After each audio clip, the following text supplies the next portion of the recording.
I think, Thank you. Jay, you have got your rights.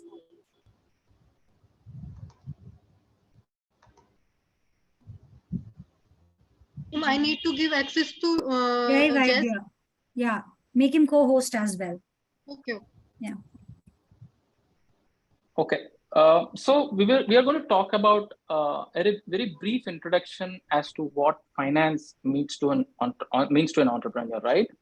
Once we do that, we will move to nitty-gritties and detailing of financial modeling. After that, we are going to look at more of a thought leadership on valuation, various points, what you guys need to know about valuation as an early stage entrepreneurs. And post that, we're going to discuss certain key concepts as an entrepreneur you need to know, which are objective in nature, right? Whatever is covered in the agenda, whether it is CAC or the cost of, the multiple things which are kept out there, right? Annual contract value or lifetime contract value or whatever it is, right? And we are going to cover that comparing with a benchmark available in a public domain so that you know what is that you need to really target. Do you want to start sharing the screen, please? Yes, I will do that now.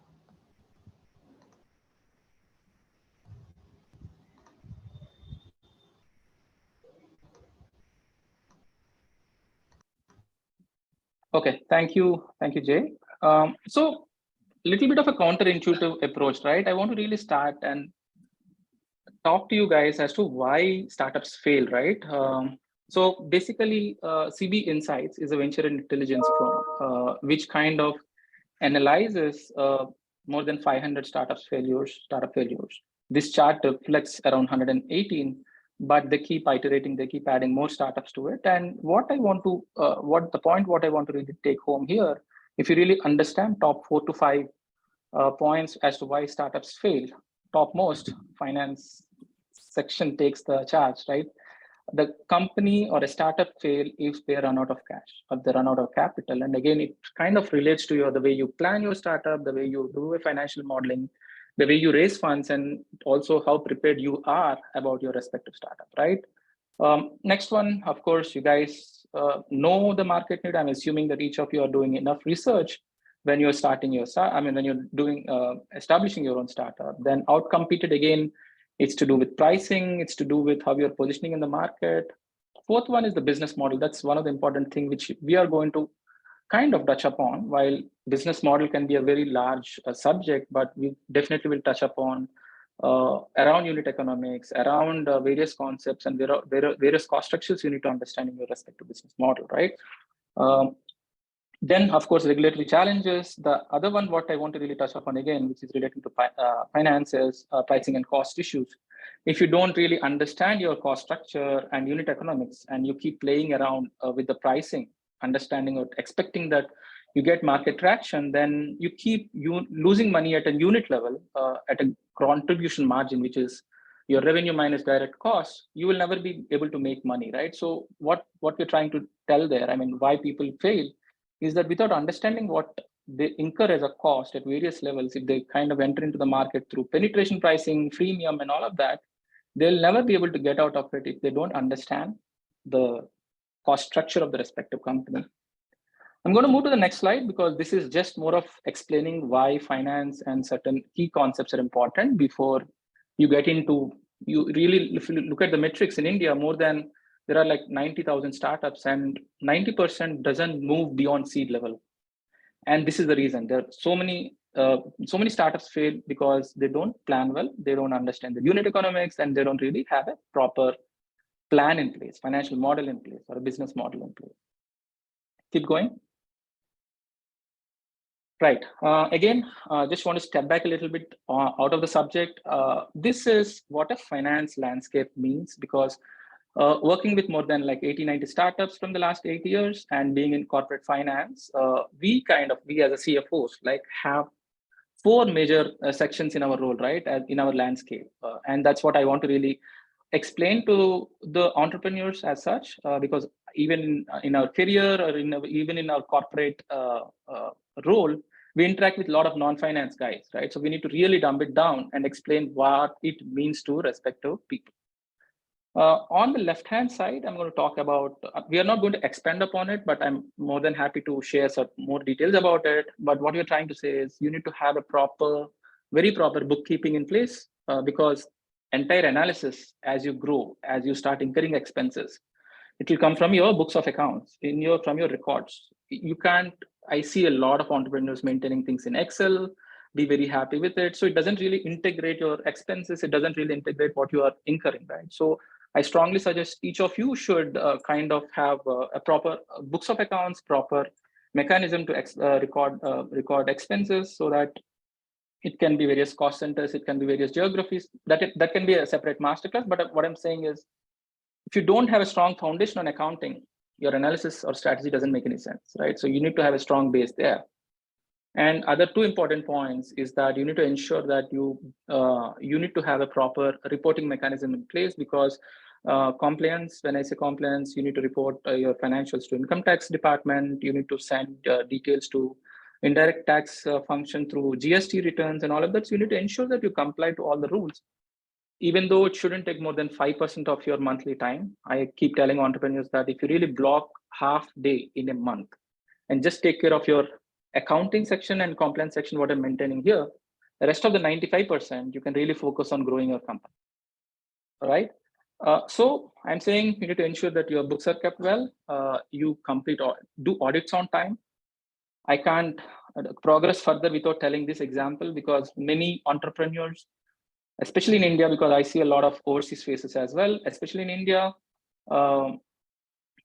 people don't understand what an audit report is. If you're a private limited company, you need to get your books audited, and the auditor has to submit an audit report, and the audit report should be clean. So I've come across so many instances where entrepreneurs don't understand what an audit report is and what a qualified audit report is. A qualified audit report reflects the way the business is run. And then if somebody says your company, auditor gives a report qualifying on certain processes, then it becomes a black mark. Once that is kept, you can't really remove it. So just check on your housekeeping these things, right? Ensure that you see an audit report before filing your financials. I'm sure the same practice over all the other countries as well. So ensure that as an early stage budding entrepreneur, you look at your annual financial statements, understand what is going through, at the same time review the auditor's report, what he gives with respect to your books of accounts, right? Now that's on accounting and compliance, but rest of the session is mainly to do with the finance and strategy, guys. So right, and especially majority of the time will be spent on strategy, because once the strategy and financial model is set right, then the finance part of it, whether if you're doing a profitability analysis, performance management, forecasting, everything else kind of becomes a tool to keep get your financial model in action, right? Yeah, let's move. Again, a little bit of a basic thing is that you guys need to really understand what's the difference between accounting and finance, right? Accounting is, as I said, record keeping. You need to look at what has been recorded, reviewing the results, tracking expenses, record keeping. But finance is, again, forward looking. You need to look at how you're going to return your investment, and it's more about strategy and management accounting and all of that, right? So a very simple explanation or expansion of what an accounting is and what finance is, right? So yeah, just need to understand. If you guys are really not sure, just see how you kind of can relate between accounting and finance. Accounting is historical and finance is forward looking. Move forward. Next slide, please. Right. So just want to have a very high level question and answers, not more than 3 questions, guys. Any questions till now before we get into financial modeling? Maybe you can just put it in the chat box. I'll take the first 3 questions.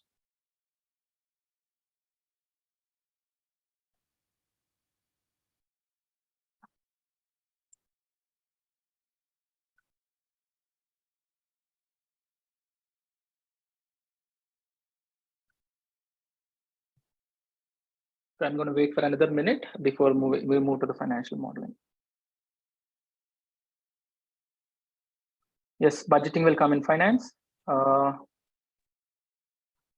how to prepare our book for fundraising. Yes, we will share some insights about it. You to ensure that you record your books properly, you get it audited, you review the books of accounts on a monthly basis, right? Right, yeah. So compliances, again, we will share certain things, guys. So post the session, we will coordinate with Vadvani, and we are going to share certain basic playbooks, if you might call it, right? Statutory playbook, or it can be accounting playbook. So we are going to share certain three to four basic guides along with templates, which is going to give you certain basic stuff in place, right? So don't worry about it. Yeah. So we will kind of cover that.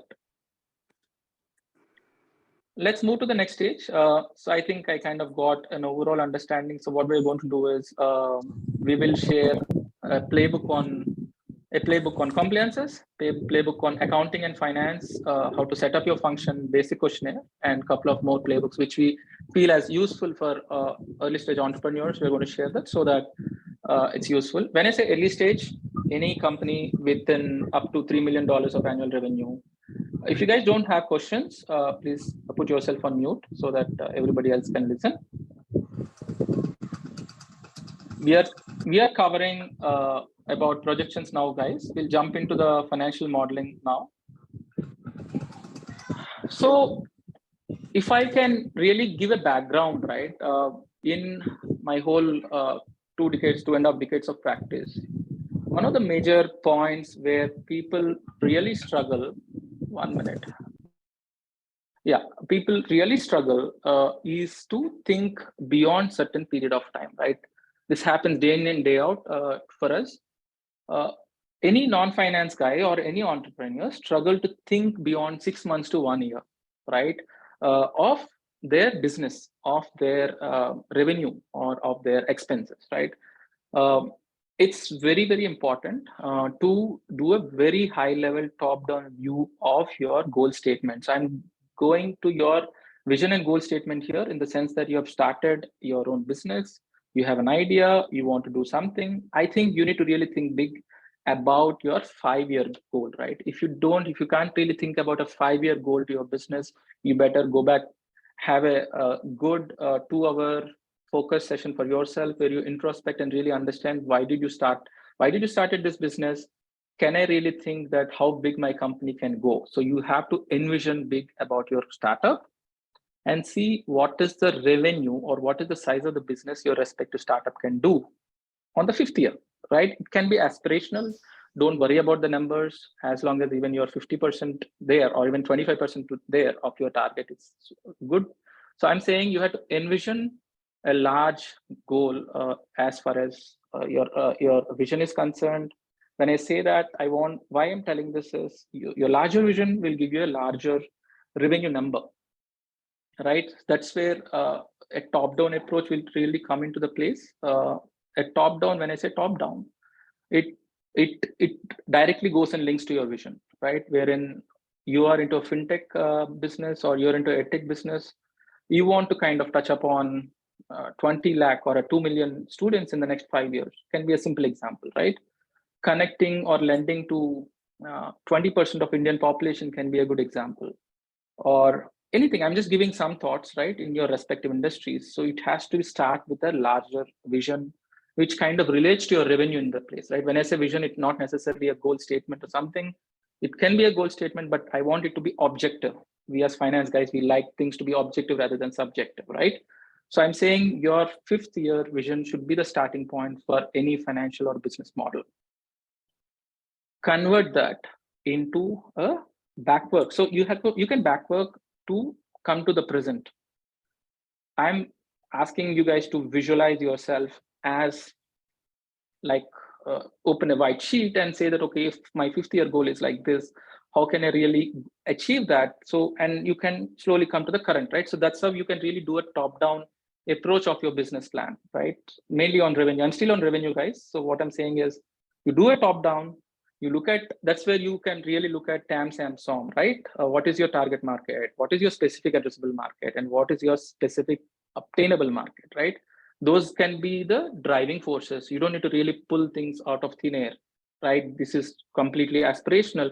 but definitely you need to really look at what is the specific obtainable market for your respective business and convert that into a 5-year goal and work backwards and have a very high level 5-year revenue that can be the starting point for each of you. Then break the revenue into further segments. The revenue segmentation can be, we are going to show some tables, guys, so it's not going to just talk. So we're going to show some tables as we progress. But what I'm trying to say is when you do that, further break the revenue either into a segment, customer segment, or a geographic segment, because you need to really think through, it cannot be a single, even if you take example of Apple, right? So there are multiple product segments, right? It can be iPad, iPhone, Mac, or whatever. So there are, like when somebody is envisioning, they're envisioning multiple products, but they might not be looking everything at one time, right? So this is where this can be directly linked to your product roadmap or a service roadmap, right? Because any investor who is looking at your company, they would like to understand this long-term roadmap of your services or products. I hope you guys are with me. And I'm saying to get into a little more granular, you need to really look at what should be your pricing, what should be your volume, because any revenue can be a mix of your pricing and volume. So you need to really look at what can be pricing of my product or service of various segments, and then what should be the volume. So this kind of gives you a very top down kind of an annual 5-year annual revenue target for your company. Then what we should do is break it into a monthly plan, at least for the next 12 to 18 months, because you have to come to the ground level, right? I explained about a 60,000 or a 30,000 feet, but I'm now saying that you need to get into a ground level for the next ground level for the next 5 to 6 months, where we are, and from the current progress, what are the various things which we can implement and get the traction on your revenue side, right? So typically in all our examples, revenue plan or any financial plan has to be done at a granular level for the next 24 months, 18 to 24 months. But after that, it can be anybody's guess, because by next 24 months, there'll be a lot of iterations as and when you interact with the environment. So business plan will keep changing, but at least when you go towards your business plan or a financial plan, you need to understand what you're doing at least for the next 24 months, right? At a granular level, at an action step, right? Whether what kind of a product, what is your target segment. Third to fifth year can always be a very high level projection, right? Because it keeps changing. Yeah, that's how we are going to say that, right? You're going to have a top down, and then you're going to do a bottoms up of converting next 12 months to 24 months into a proper operational plan, what you want to achieve. Next slide. Yeah, I think we just covered saying that, okay, this is how you need to really look at what is your respective TAM, SAM, SOM. And I'm sure because while we work with multiple segments, more than 20, 30 industry segments we work with, any industry you take up, right? So definitely if you write research, at least for 1 or 2 days, you're going to get a very strong opinion about your TAM, SAM, SOM of your respective industry, right? So you should do that, and you can further refine it, right? But at least at a very high level, you should be able to get it from a good research of 1 or 2 days. Go on. I think we touched upon it, right? So we are saying that you need to do a long-term revenue target and convert into a monthly approach. And short-term revenue targets is where you need to really link the action to the numbers, right? Because when you're presenting any financial plan, or when you're preparing any financial plan, it is important to really look at your financials. I'll come to, because it's very important to link everything to the fund flow as well. So all the businesses will start from your action on your revenue, right? How are we going to generate revenue? When are you going to generate revenue? Irrespective of the cost what you incur, right?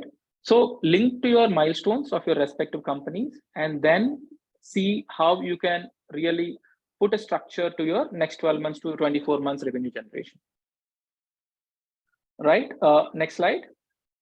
So as I said, right, your typical 5-year high level plan can always look as simple as this, right? You have a product 1, you have a product 2, and then you have typical units, pricing per unit. If you really observe it, right, the price will reduce as the market grows. you can always take certain assumptions, right? Any product or service, as the time progresses, new competitors are going to come in. You need to reduce your pricing of product. So you need to kind of look at a very high level, right? Volume increases, pricing reduces, very logical flow of that, right? And then look at, for either it can be product, it can be service, it can be segment, or it can be geography. Depends very much on your respective product, right? If you are doing a very rock star one big product, you're really looking at it, then geographical planning is needed, or a city-wise planning is needed, or a country-wise planning is needed. Or you want to have a product, suitable for various segments of companies, then you're going to do it like that, right? It's very dependent. How you break up your revenue plan is dependent on the product or service what you're looking at. Next slide. We are going to take these questions and the Q&A session, guys. Please keep putting here, because as and when it comes to your mind, you can always put it, and we're going to stop at the Q&A session, and I'm going to answer each of them. COGS, cost of goods sold or cost of services, because all the service business guys tell me, boss, what is this cost of goods sold? We are not selling any goods. But yes, that's a general kind of an EBITDA definition, right? So people use cost of goods sold as a generic definition of getting all operational costs, right? Let's get a little more technical here, right? Understanding what are the various costs which goes into your product or service is important at this level, because we just completed our revenue. Let's get into the cost, right? There are two levels of it. One is at a unit level. We keep talking, we keep listening about unit economics. Unit economics always should be done only at an operational level. You don't really need to worry about doing till EBITDA level. Unit economics can always be at an operational level. Revenue minus operational cost will give you gross margin. So unit economics can be at gross margin level, right? So any company, if you are not really aware of 3-4 line items in your anybody's P&L world over, will be three kind of costs. One is operational cost. It can include direct costs and indirect cost or overheads. And the next one will be selling, general and administrative overheads. The third one is financing costs, right? Three things, not more than this, right? Operational costs, which includes direct costs, because direct cost is nothing but your volume increases and the direct cost directly increases. In case of a Swiggy, a person coming and delivering your product and the guy who is doing that last man delivery is the direct cost, right? But city office, who manages the whole structure, who manages the operations, allocates people to various locations, that becomes an overhead, right? Simple stuff. Then like that, there are multiple operational functions, right? You will have quality assurance, you will have support, you will have planning. So we'll come to that as when we discuss the manpower planning. Then SG&A is nothing but selling, general, administration overheads, which typically includes your sales and marketing, your administration, professional expenses, HR, all those costs, right? Then I'll tell you why we need to define this. The third one is the finance cost, which basically it's called IDA, interest, depreciation, and amortization. Primarily, it depends upon how you fund your business, how you kind of what is the CapEx structure of your business. Why are we really? One of the major benefit you're going to get by defining this is you kind of give a common platform for everybody to understand about your numbers, right? As I said, world over, across industries, these are the only three definitions. If I go and download financials for Apple or even Meta, I'm going to get these costs, right? So if you're aspiring to be a Meta, you need to really understand what their cost structure is, right? So why I'm saying that is, this is very simple. You need to put all the operational costs in one segment, all the support functions, selling, general, and administration in one segment, finance and interest depreciation in one segment. So it will help you to build up your financials, right? Financial model. And we do it for multiple companies, right?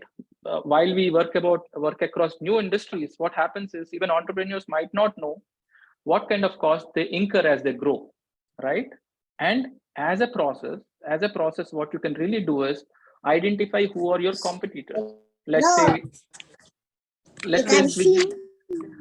Swiggy and Zomato are your competitors. What you can do is, and you're an early stage company, you can download the financials and really understand what are the various cost items which goes into that. And you'll be able to relate to your company, right? So the point is, define your cost at a very high level, then don't need to over engineer it. Keep it simple. Gross margin, SG&A, what is your SG&A cost, and then which gives you operating margin, and then net margin is nothing but after your net profit, right? Then we are kind of dwelling down into the COGS, which is cost of operations here, right? It can be cost of services, cost of operations, or whatever it is. And each of the industries, a SaaS will have a different nature of COGS. SaaS business, a product business might have a different structure. Manufacturing organization will have a different structure. So, but across all the different industries, same. I mean, all these three doesn't change. So what you need to really understand again there at COGS level is you should understand what is your break even across various levels. Initially, you might want to incur more cost because until you have a scale, your direct costs are going to be still high, right?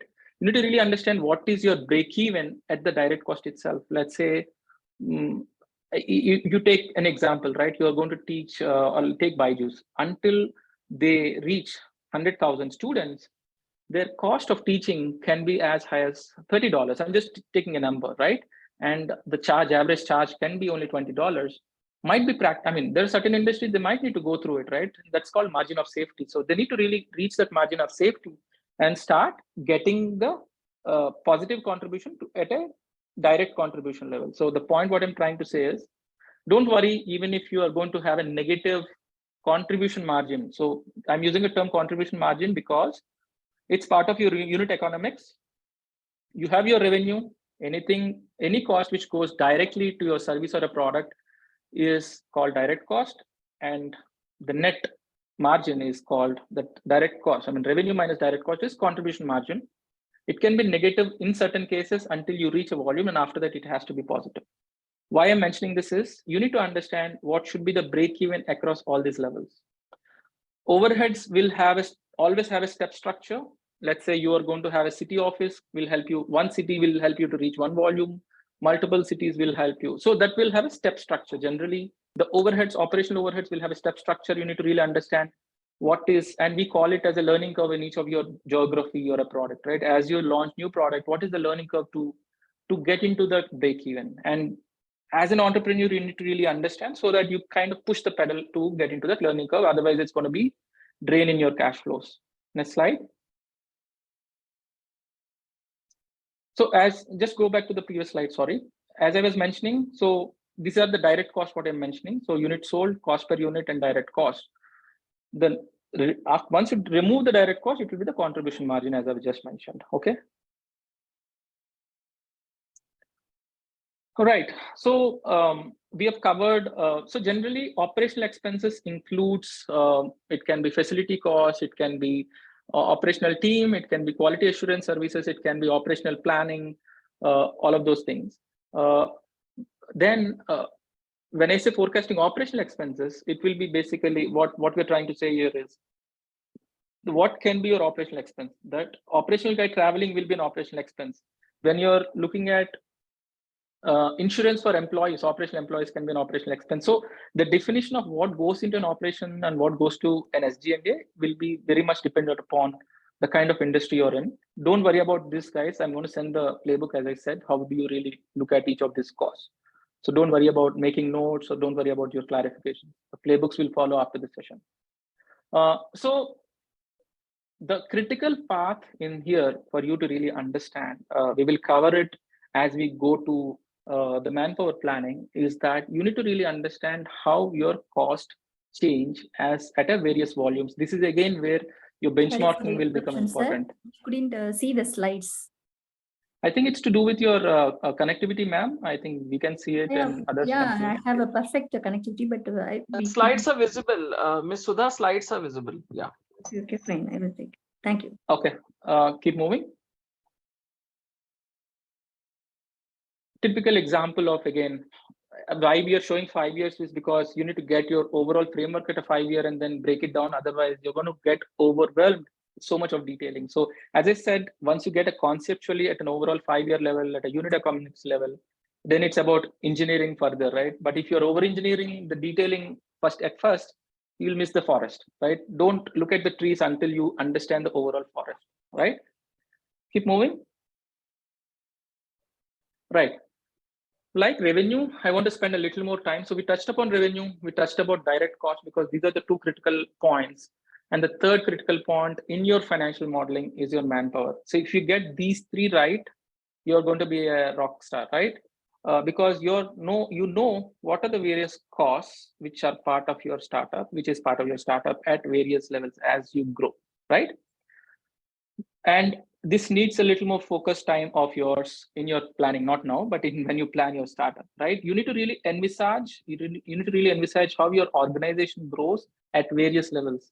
Again, benchmarking becomes very important. A lot of analysis, a lot of research is available about how companies have grown over time, right? So you should, as an entrepreneur, envisage how you need to really structure your work as the volume increases, right? Now you're a single founder, a co-founder, two co-founders, right? And let's say the current volume is 10,000 units per month. And if you're going to do 100,000 or 1 million units per month, obviously the same structure is not going to work, right? So the whole org structure has to be linked. It doesn't need to be subjective. Again, let me use the word subjective and objective. Objective is when you can link it to the numbers. Subjective is to do your with, I think, sentiment or whatever, right? But when you can link your organization structure to the volume, right? Your revenue growth, your revenue plan, you're going to be as accurate as possible, even if it is 70, 80%. So always link, I always tell the entrepreneurs whom we work with, link the org structure with your revenue plan through a span, right? What is the span or at an entry level? So you have so all of you are aware about a staff and line function, right? So in operations, figure out who are the line functions and who are the staff functions, because line function will have a direct, this is not theory, guys. This is how you can really articulate your own organization structure. Each of your operation function will have a line function, which can be linked to your volume directly. And the staff function will become a portion of your line headcount, right? Again, I'll take an example of Swiggy, right?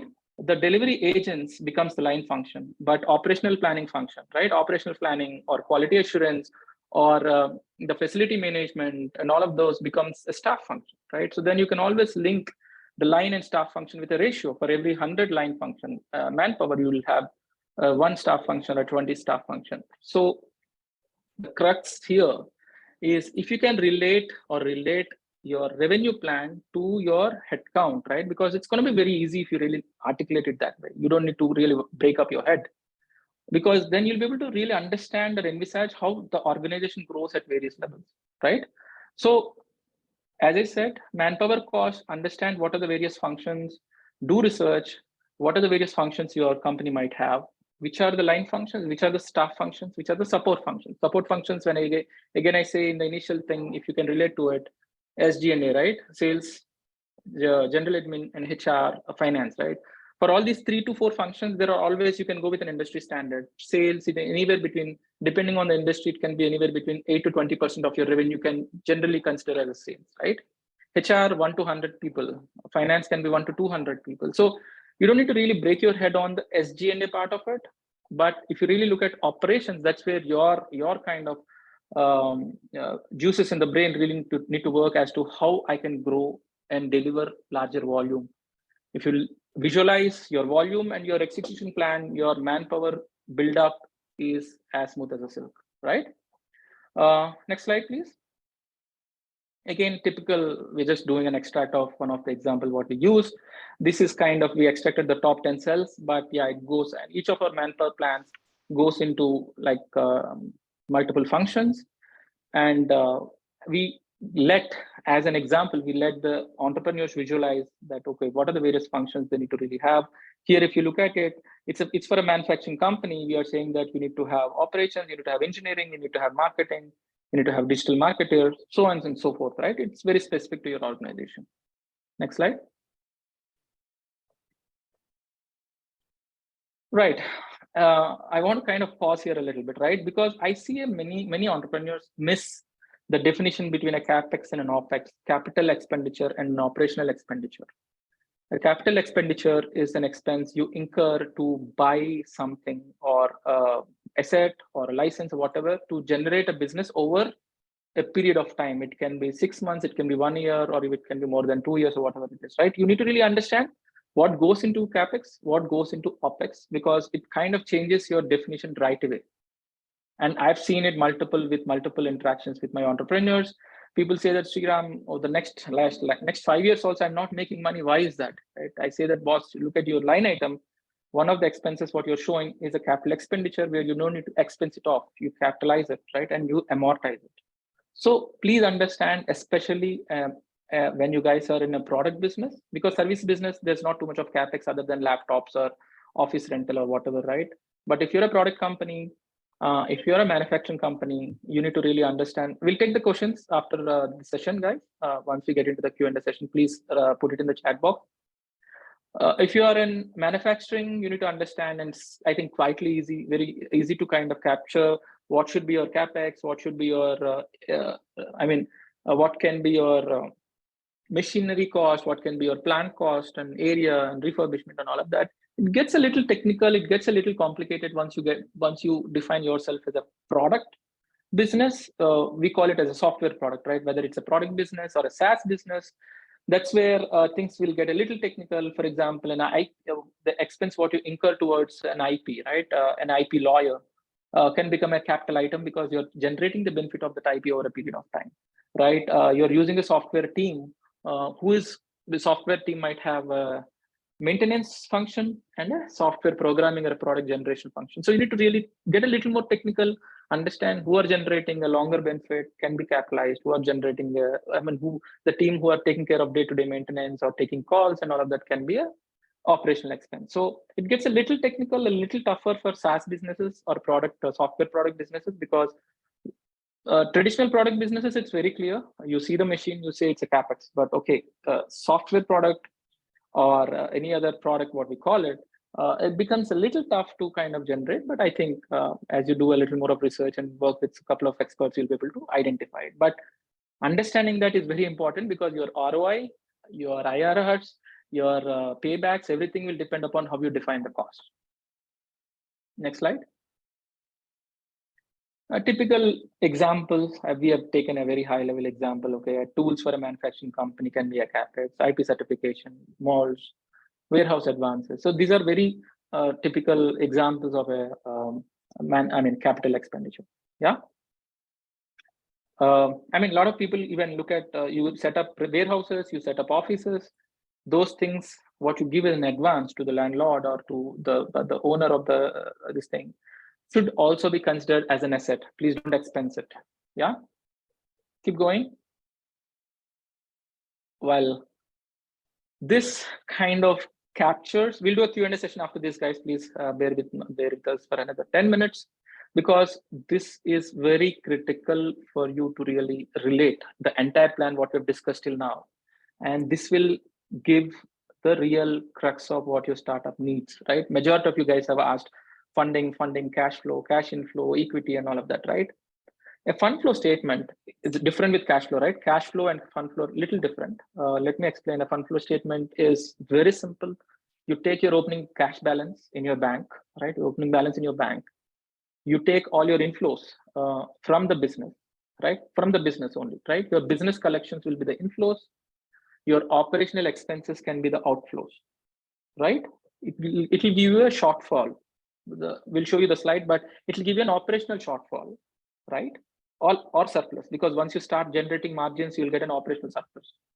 Then you're going to have overheads, because overheads or EBITDA break-even will happen at a very later stage. So then you'll have an operational overhead cash flow wherein you capture all the expenses, overhead, salaries, and all of that. Then you have CapEx, and then you'll have a net shortfall, right? Why I'm showing in two different things, or why you need to really look at two different segments in your fund flow. I think, can you go to the next slide? I think it's easy for people to really get that. Yeah, so I'm just saying you have an opening cash. Inflows will be only accounts receivable or collections from your customers. Then outflows will be just restrict to the vendors, or when I say vendor, it's operational payments. You'll have a shortfall. Then you'll have CapEx and overheads, and you'll have a net shortfall. So in this example, we are showing cash negative because that's the shortfall you need to get funded with, right? The funding can happen in multiple ways. Banks can fund it. friends and family can fund it, angel investors can fund it, VCs can fund it, multiple guys can fund it, right? Or you can even discount your bills to have the funding. So not only equity is the only way to raise funds, right? There are multiple ways to raise funds. That's the reason I'm saying you need to look at what is your fund flow shortfall at an operational level. Initial 1 or 2 years until you build your credibility, banks will not fund. That is the initial working capital equity infusion. I mean, the investors should infuse, right? Once you build credibility on your deliveries, banks will run and give you money because their business is to invest money and generate interest, right? So I'm going to cover that a little later as to how do you manage your working capital and all of that. But a fund flow kind of combines all your segments in your business, right? How you collect your revenue, how you pay your expenses, how you pay your overheads, how you pay your salaries, and what is the net impact. Next 2 years, if you really do it monthly, that's the reason I said first 2 years you need to do a month-on-month basis. You exactly know what fund do you need. You don't need to raise 2 million when you're at a very high, lesser revenue, at a higher, lower valuation, dilute so much and keep the money idle. Because once you get the infusion of funds, investors are going to ask, boss, did you invest it all, right? Getting investment at the appropriate time with 6 months to 1 year of a runway is the magic bullet you need to have as an entrepreneur to maintain your holding level at all points of time until the company reaches an IPO, right? That's how I think business have been built. I'm really proud to say, if you really look at Nykaa, Falguni Nair, even at an IPO, she holds 53% of her company shareholding.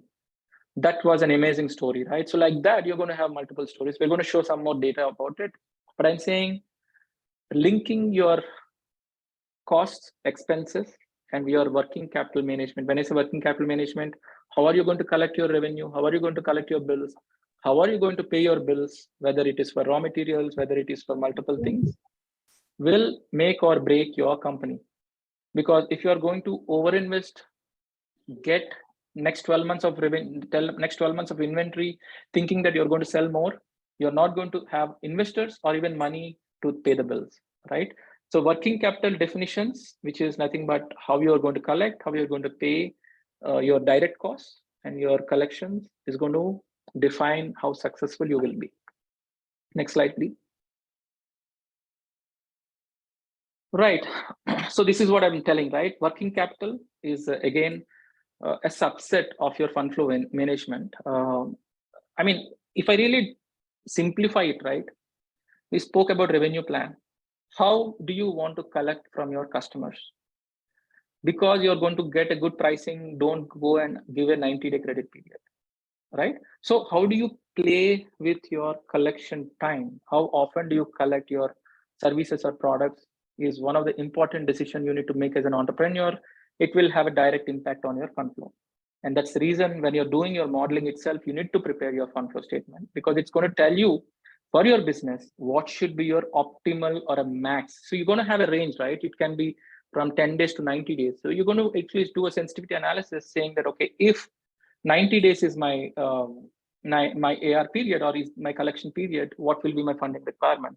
If it is 10 days, what can I do? So if I am going to get cash upfront, can I give a discount? So all those things, you're going to really see what happens to your business. So that's what the magic, the financial modeling really creates, right?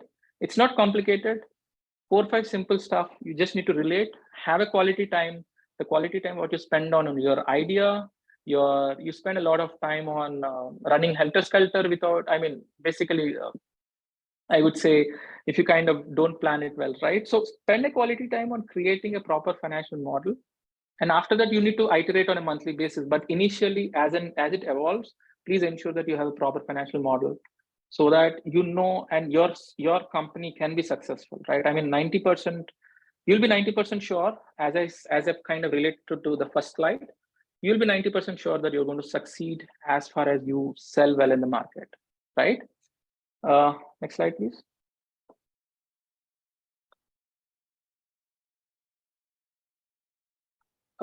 Yeah, so again, we just spoke about it. Credit terms are the important things, what you need to really look at it. What's your collection period? What is your payment period? And let me add a little more technical name here. You need to understand what should be your operational cycle of your organization. For a manufacturing, right? I'm just taking an example of the shirt what I'm wearing. A garment manufacturer operational cycle is as long as 180 days, because you need to buy materials ahead. You're going to import materials from some other country, 30-45 days for transit, 15-20 days for working capital production, and then you ship it back to an export. Let's say you're exporting another 30-40 days. So an operating cycle depends upon the size of the organization. It can be as low as 30 days as well, right?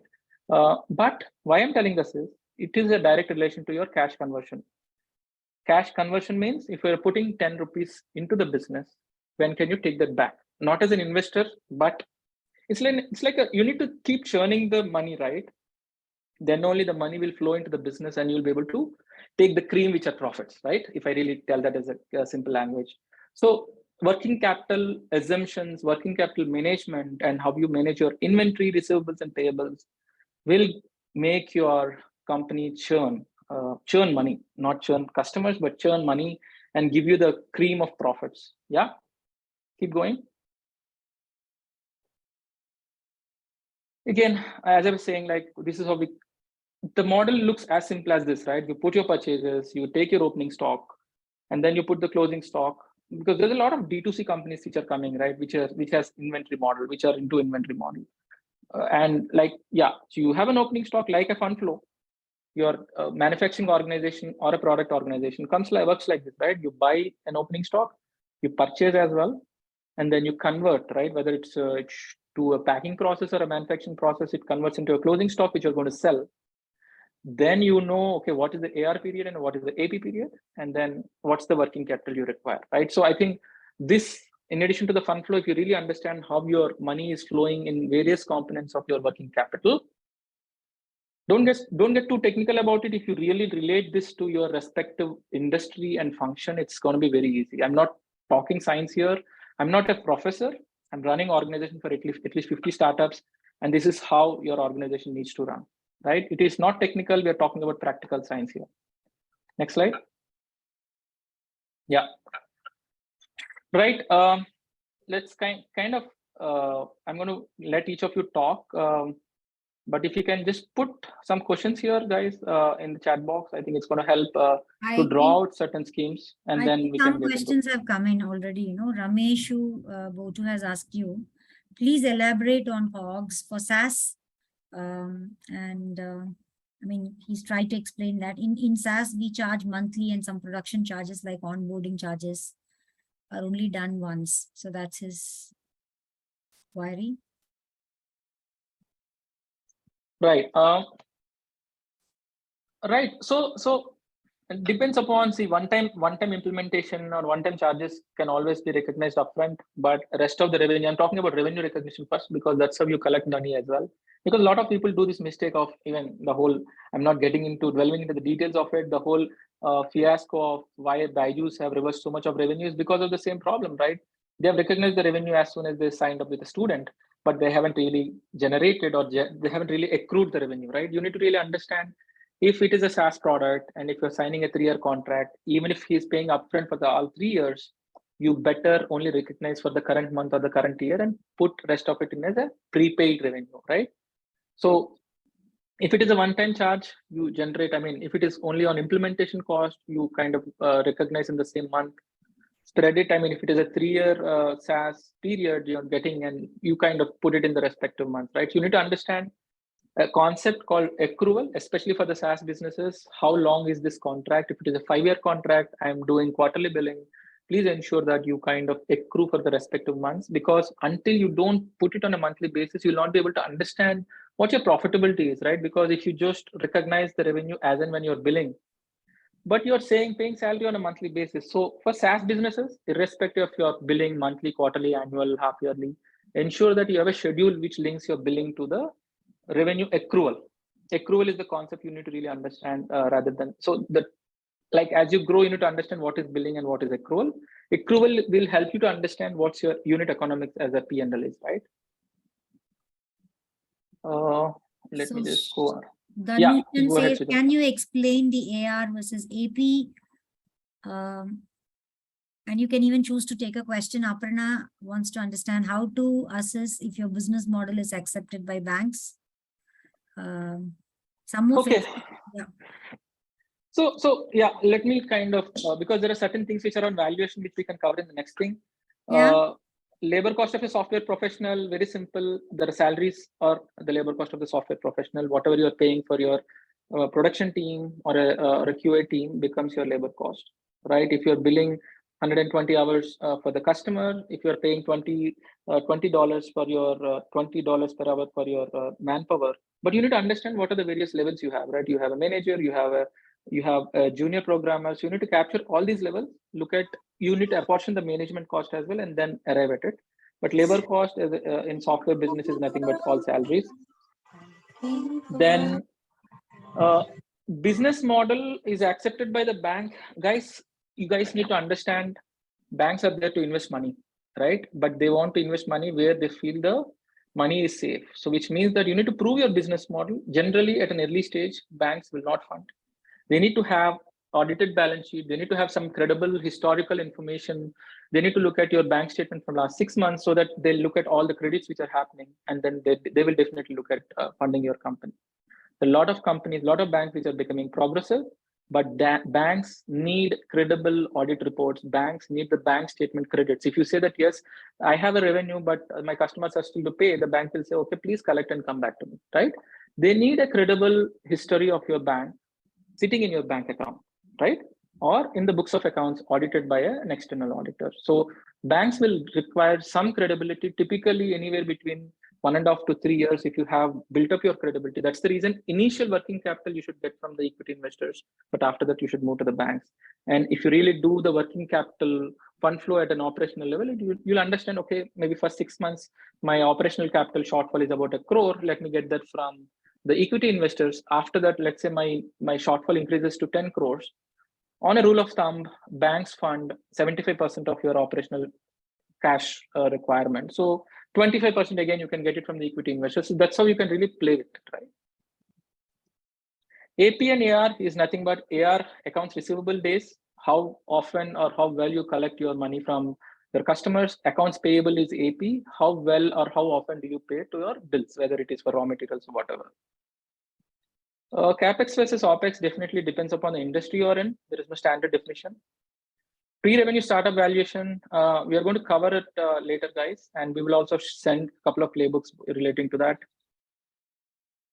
Yes, we'll share the presentation. Financial model for deep tech organization. Yes, see, definitely deep tech, it's very important for you to understand this is where the product development takes a lot of toll, right? Because you keep investing on the product, you keep investing on the technology, but the product will take a lot of time to reach the MVP stage itself. From an MVP to revenue generation is again a lot of time. So that's the reason there are a couple of investors who focus only on deep tech segment, because they have a habit of waiting for a lot more time before the revenue generates. For a deep tech company, from an idea to revenue generation can be as high as 2.5 to 3 years. From a D2C company, from an idea to revenue generation can be as low as 7 days, right? So depends on the industry. Definitely the idea to revenue generation changes, and you need to really understand the model, and you need to articulate, and you need to really convince. And the way you can really manage the deep tech, or where the company has a longer cycle, longer idea to a revenue recognition cycle, you need to really capture your milestones. What are your various milestones? Get into a detailing level of, okay, what is your product milestones? What are your major milestones inside your project? How are you moving it? So I don't need to get into technicalities, but how you guys are experts in your respective projects. So articulation of that is important for you to talk to the investors, right? Because I need $200,000 until this milestone. I'm going to show this milestone, and then maybe I'll need another $500,000 to move to the next milestone, because you have 2 years. People might not really want to wait for that, and they might not want to really give the money up front. So for a deep tech or a company where you have a longer time to get into that stage, please break that and see what is the milestone you can really explain to the external world. I'm going to take one more question: how to define per unit volume. So I think you need to really understand from a unit economics definition, this is for benefit of all. you need to really understand what is the lowest common denominator of your product or service, right? You might do multiple things, right? But take example of a shared office space. What is the lowest common denominator of a shared office space? It is per seat. It cannot be per office. It cannot be per city. Unit economics for a shared office space is per seat. Unit economics for a Byju's or a EdTech company is per student, right? Unit economics for a fintech company is per customer. So, and you need to understand what are the various costs you incur at various stages for that respective unit. If you get a hold of it, then you can work forward, right? Not work backward, but work forward. But understanding that is very important as to what goes into various segments. So for example, a shared office space, for me to generate one seat, I'm going to incur rent, I'm going to incur power cost, I'm going to incur housekeeping. So all this becomes a component of the unit economics, right? Right, and any other questions before we move to the next section? I'm going to wait for another minute and we can kind of take a little pause and move to the next section. Anyone want to interact and talk? Maybe I want to give opportunity Sugato at has least for 2 raised to his 3 guys. hand. Sugato, I can take one question. You can quickly. Thanks, Sujata. compare. Yeah, please. Yeah. Yes, sir. Mainly, I have a question regarding that we know the TAM of our industry is the EdTech industry, but You're we want not to very know. clear. You're not very clear, Sugato. Can you be close to the mic and yeah. Yes, sir, just is it clear now? Yeah, we can hear you. Yes, sir. So we know the mainly the industry valuation, the TAM in the EdTech industry, that from 2022 to 2030, that will be a CAGR of 2.5 by a research firm. But we do not know our specific TAM and SOM. So we are not a mainly the research firm. So how can we know the exact value? So which company, which segment are you in? If I know, if I may. Education technology. So education technology, your target segment, if it is K-12, you know how many students you need. If it is graduation beyond K-12, you know how many college students which are there. If you're looking at abroad education. So I think you need to understand which part of EdTech you're really focusing on, whether it is K-12, whether it is preschool, whether it is college grads, whether you are doing online education. So basis that you can definitely understand what is your SOM, right? Because EdTech is very huge. TAM is huge, right? Number of students are huge in India. But I think as SOM is how do you really understand, and because go and search for any industry report, they're going to give you segments of industry, right? EdTech has multiple industries. K-12 is one, pre-KG is one, college education is one, online is one, offline is one. So you understand which kind of segment you really fit into, and there is enough. I think, as I told you, if you want to really spend quality time of 2 days, just simple do a Google research about industry reports in EdTech, segment-wise industry reports in EdTech. I'm telling you, you are going to be a lot more knowledgeable. You don't need to depend upon any external research agency. Okay, thank you. So I have another question regarding the PPPS. In PPPS, we do not initially dilute our equity. After some We will period of time, we'll cover that in valuation. If you can use that, you can just kind of keep it, write it somewhere there, and you put it in the chat box. We'll take it during the valuation, because otherwise we are going to move switch to a different topic right there. Yeah, we'll take 4 more. I want it to be as interactive as possible. So 4 Indra more questions, from I can see Indra Space Yeah. Private Limited. Yeah, go ahead quickly. Yeah, thank you. So, hi, myself Indra Narayan Chaudhary. I'm the founder of Space Philic Private Limited. So, we are a deep technology, space technology based startup. So, we are into launch vehicle service. I mean, like the satellite manufacturers wanted to launch their satellite. So, we are going to facilitate them like through the launch service. So, What's it's your really question? hard for us to so it's really hard for us to create financial model for our organization. Why? Because we really don't know what will be the No, total you can. budget. You can, because I think each industry has a separate unit economics. For space, definitely payload is the unit economics, isn't it? The Yeah, payload right. is a direct relation to your vehicle, and Right. and each space mission is a unit economics for you, because space technology, we do work with a couple of space related companies. So space as an industry has like more than 1 year as a working capital because your vendors, you don't get collected, whether it's from NASA or any other industry, any other organization, less than 1 year. Hmm. Similarly, so I mean, every industry can have a unit economics. For space, each vehicle can be your unit economics, and payload can be the measurement, right? What is the cost per payload? Can be a simple unit economics for you, right? Whether cost per kilo is $1 million, $2 million.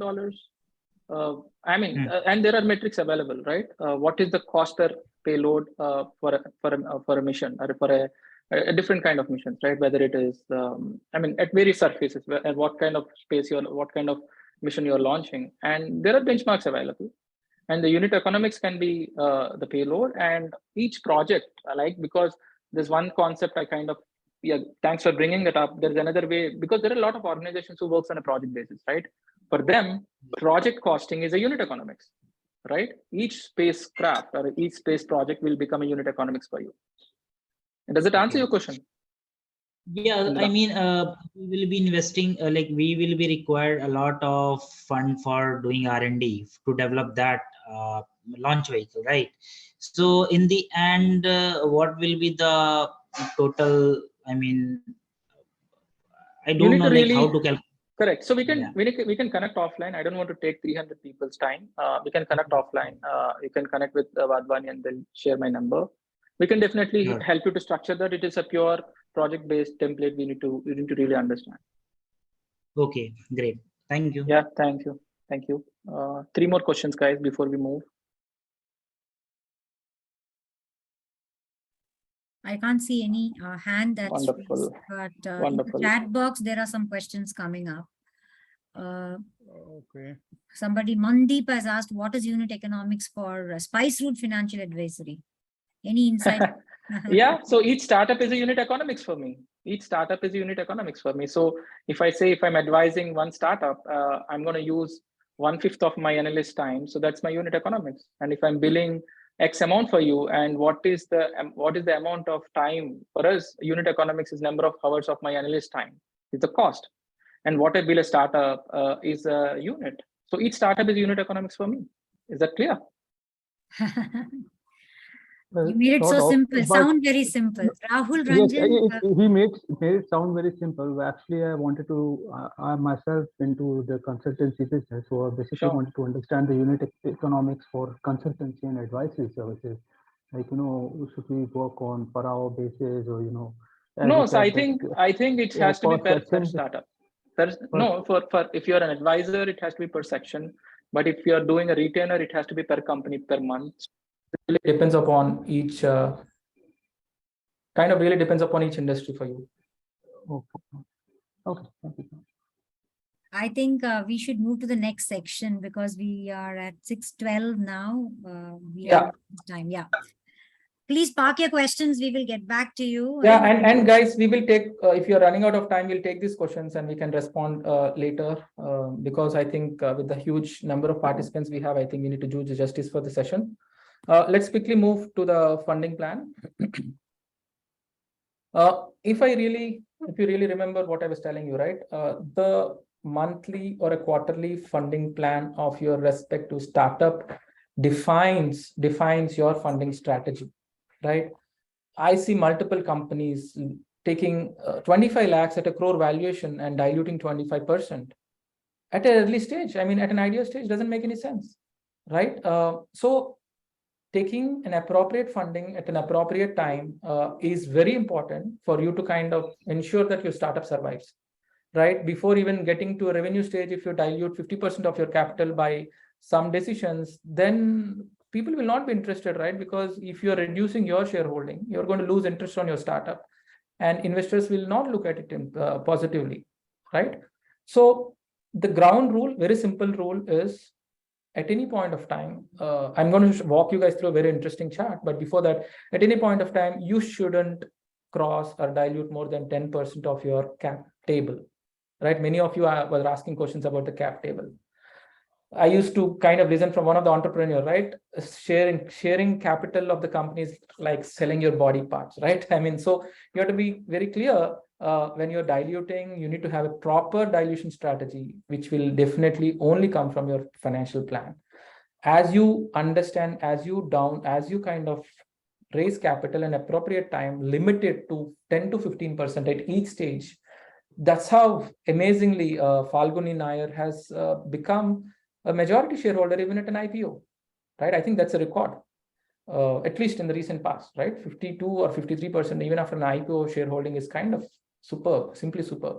She kind of came to a top 10 richest woman in the charts, right? So I'm saying you need to learn from the entrepreneurs as to how they have linked their dilution strategy to the milestones of the company, right? So don't dilute. So how can you do that? It can be only through proper planning as to what is your journey, how much money do you need at various stages, and how do you want to raise capital. Everything is not equity, right? You can raise debt, you can raise grants, right? Because if you're doing something on impacts, you can raise grants.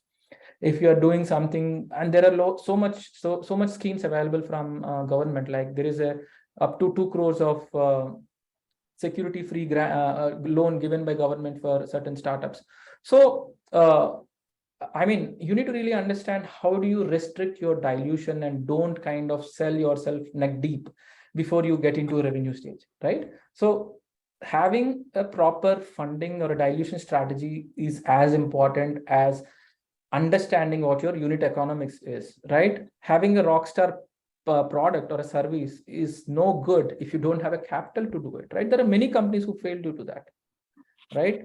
They might have a super product, but they would have diluted so much and there's nothing left in that, right? So please ensure that the funding plan or a financial plan which gives you what is the funding requirement. And this is not something you kind of do it once and put it in a cupboard. No, this is a one which you need to review on a monthly or a quarterly basis and see how your organization is kind of getting staged at various levels and dilute appropriately. Next slide, please. Yeah, I mean, just a little bit of a technical thing here, but mind you, anyone who is investing in the company, they are looking at returns, isn't it? They want to make money out of it.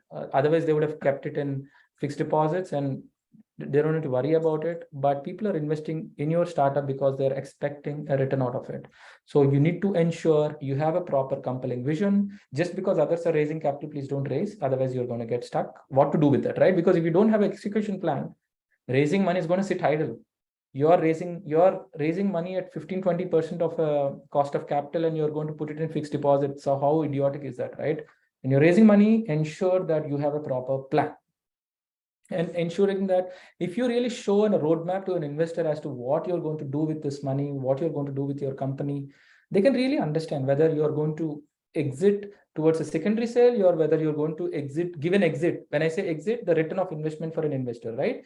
Whether you're going to give an exit through an IPO, whether you're going to give an exit through a strategic joint venture, whether let's say you're going to get acquired by a big basket or a Tata or whatever.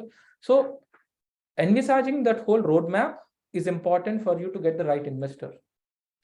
Don't get a financial investor who doesn't understand the business, right? Because then he will be blindly looking at the returns. I mean, that's a very big theory in itself, so I don't want to touch about it. But what I'm trying to say here is any investor who is doing an investment in your company will look at returns, right? So ensure that you keep that in mind and you give a compelling story as to why they need to invest in your company and how you are going to financially give that return to them. Then they'll get excited. It's not about how good is your company. You need to talk about, boss, invest in my company. I'm going to give 5x returns. And this is my example, right? That's how you need to convince your investors with the ROI, with some benchmark, with a clear objective way of looking at it. Next slide, please.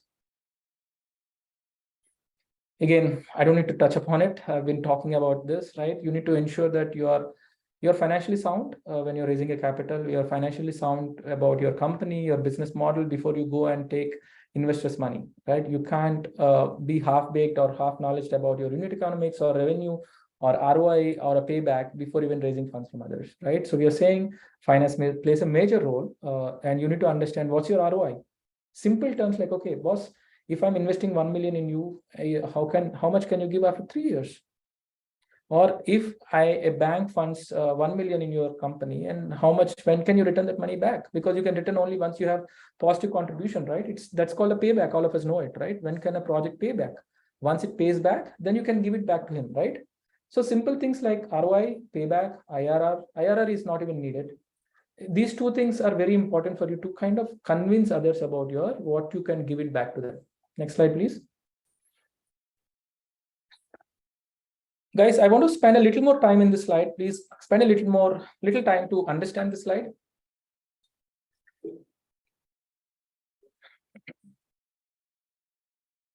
So what we are saying is, we'll share the slide deck, so don't worry about it.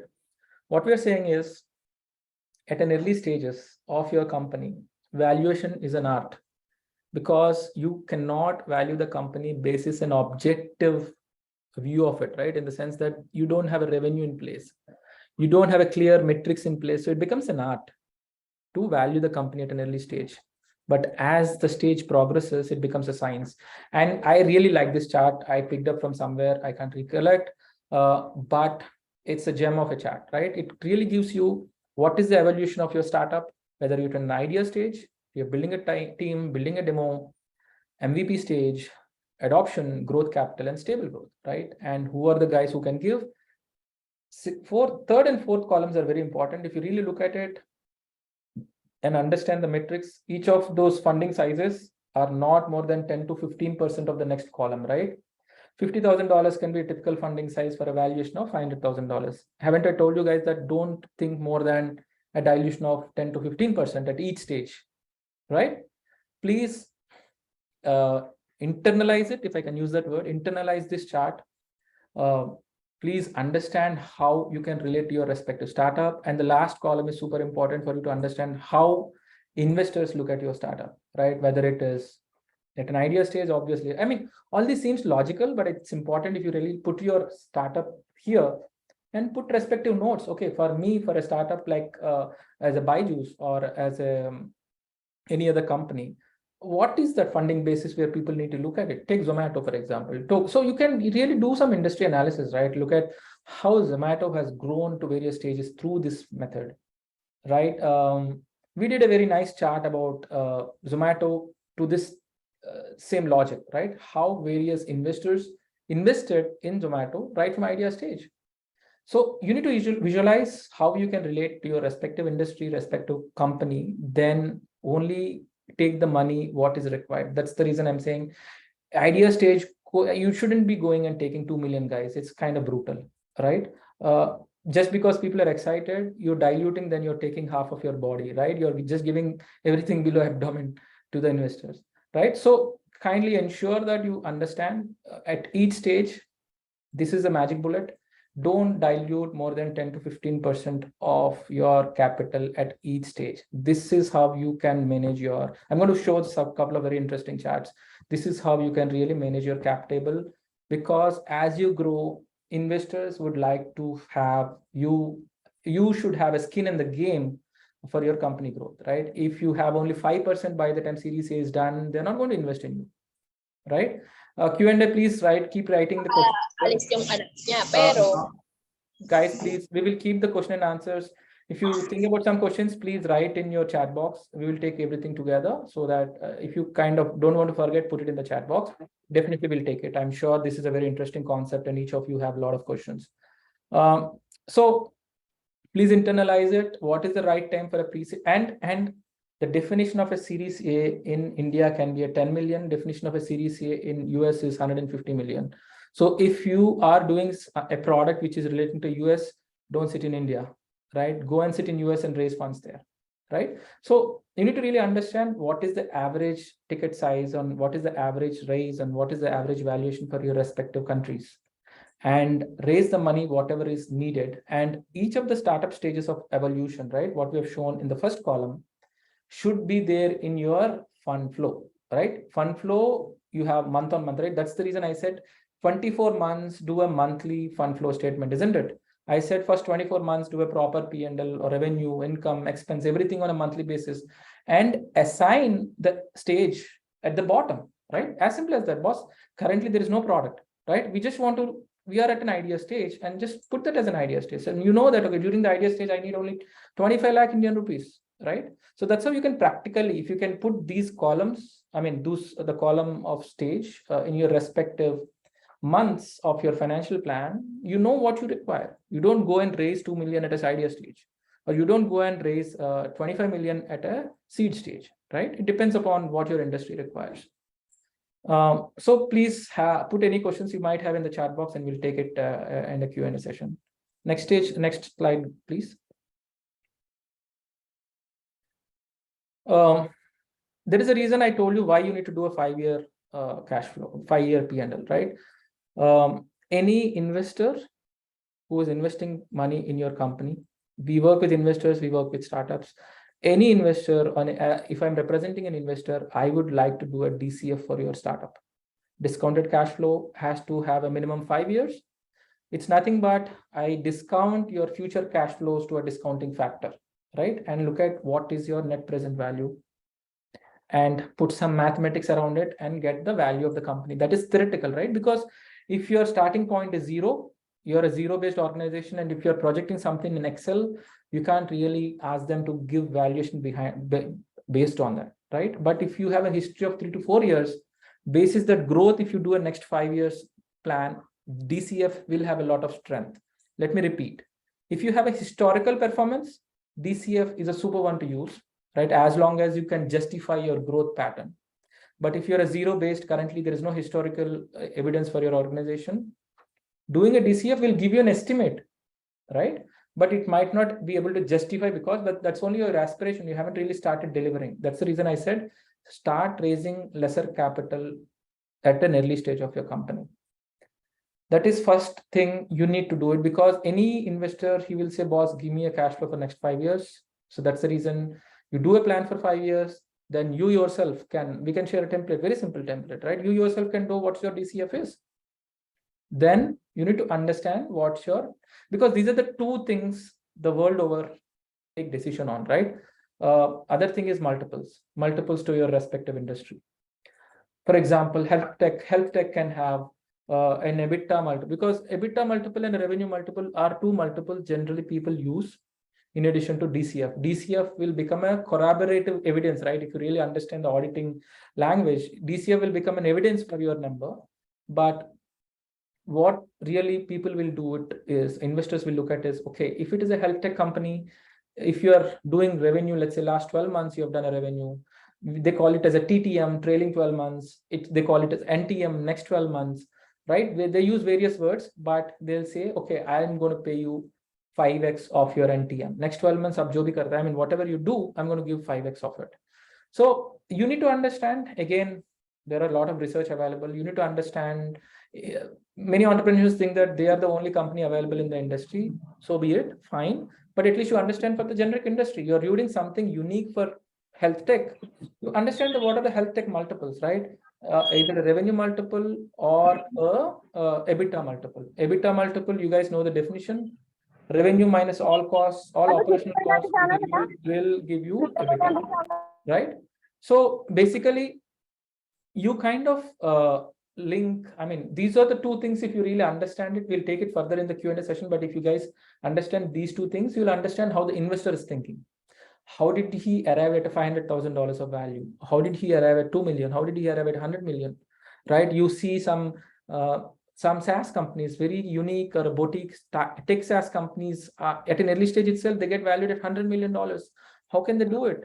Typically, some very unique tech SaaS companies can have multiples as high as 100x of their current revenue. You do $1 million of your revenue, it can garner almost $100 million, because SaaS business is a repeatable business, right? It's like a magic bullet for every investor.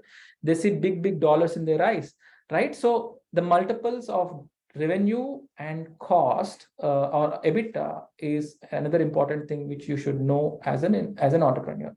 Next slide, please.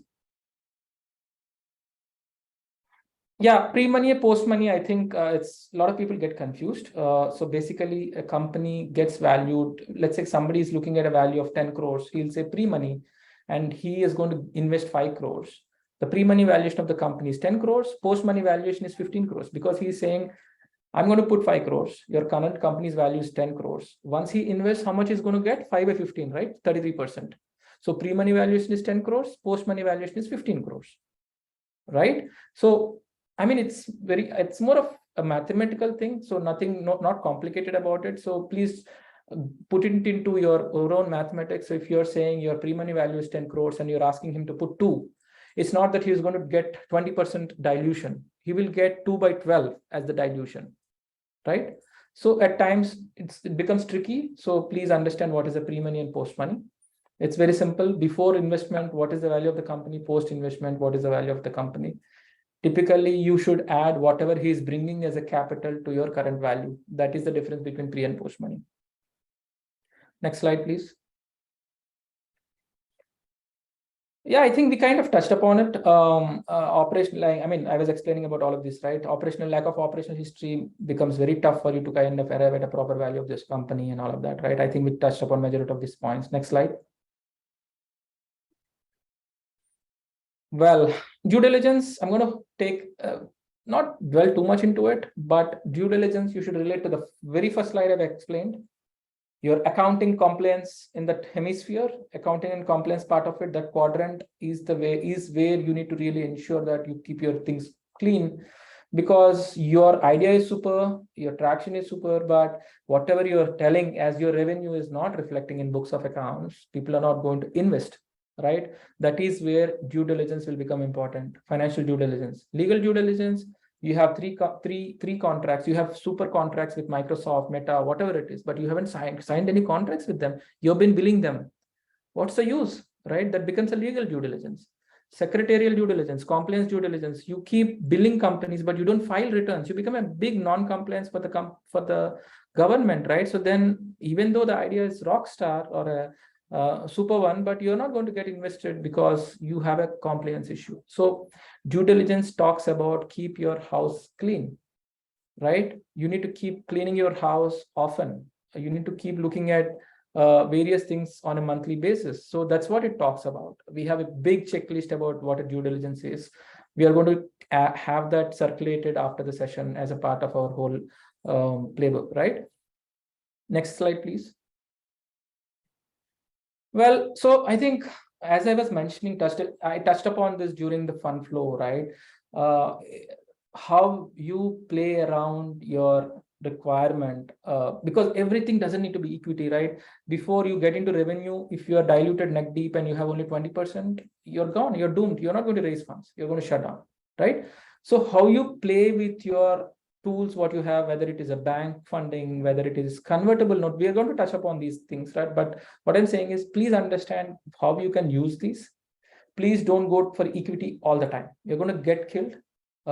Many startups fail mainly because they can't raise funds, not because funding is not available, just because your cap table is so screwed up, because investors will not find interest in investing in it, right? Next slide. Equity, as I've been telling, this takes one of each of the body parts of yours. So try to use it as wisely as possible.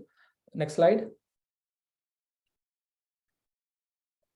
Cap table, I think I explained about it. We're going to look at a couple of charts. How well you do your dilution at each stages of your growth of your startup is the thesis behind it, right? The best practices of your cap table is how well you dilute at each stage. You relate the amount to the valuation of the company is how you manage it.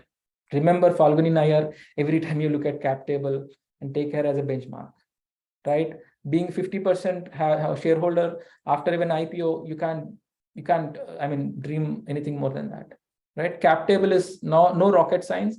It's when do you want to dilute at what point of time is how you manage your cap table. It's not a rocket science. It's not too technical. Yeah. Link it to your milestones, link it to your revenue, link it to your valuation. That's it. Don't raise more funds than what you require. Very simple, as simple as that. If you raise more funds than what you require, obviously you're going to get much lesser value, right? Move forward. Well, let me just walk a little bit through this, right? Not too much of time, but if you really look at it, at the seed fund, the founders for MobiWik has 60%, and see how they kind of, even at a series E, which I'm sure it's a growth capital where PEs will start coming in, they still hold like, I think 15%, right? That's absolutely amazing way to manage it, right? So, and that's where a lot of people get interested in angel investment, right? Look at the way angel investments value has grown. or even look at the way enterprises will come in as you grow, right? So, and even ESOP, right? ESOP pools will still retain their shine even at a IPO level, right? That's the dynamic. ESOPs work as a dynamic way how an organization grows. We'll take another example of another company, not our favorite, but I think everybody understands Byju's, so let's talk with it, right? Again, you might be seeing some trends in it, right? At a seat level, each of these guys are look at 60%, but you can do much better than this, right? Before, if you manage your first 2 years or first 12 months of your fundraise very technically, be confident when you're talking and don't dilute more, justify people about your value, and you, boss, I can't give you more than 5%. I don't need your money. There are multiple investors.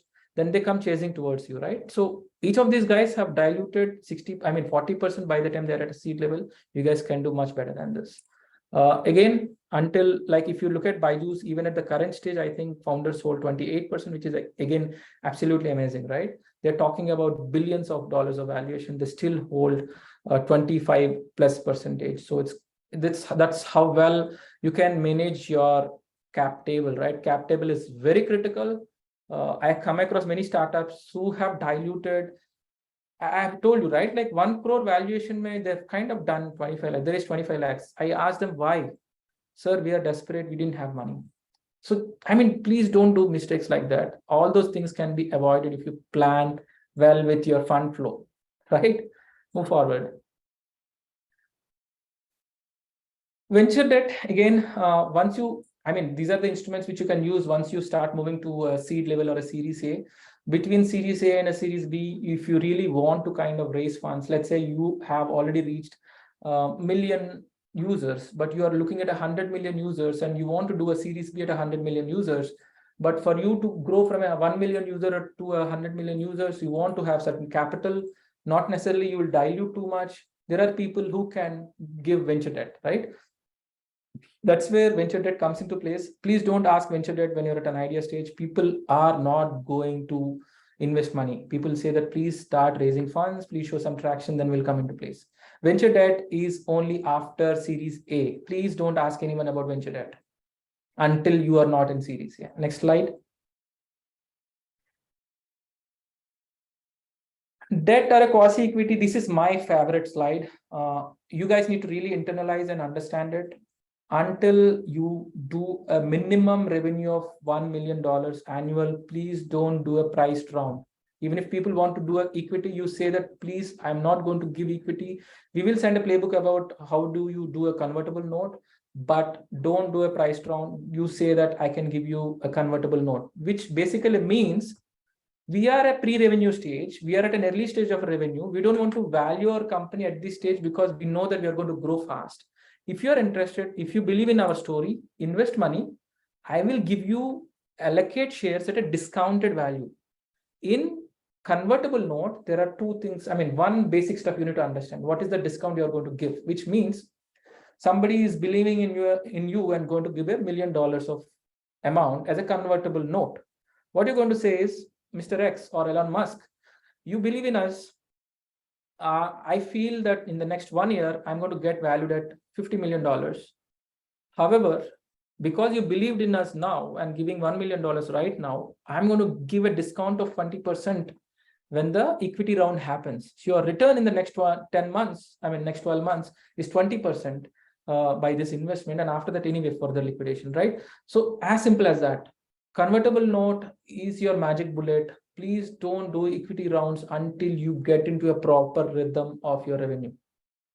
I keep telling this to every entrepreneur I talk to. Until they don't hit it, people might say, we want to do a price round. You say that, please, thank you. I want to give somebody who is interested in a convertible note only, right? You will get money. Money is everywhere, right? You have to be strong about what your business, and you need to believe in your business, and you should convince. If you can't believe, thank you. I want people who believe in it. I'm going to give a discount for you, right?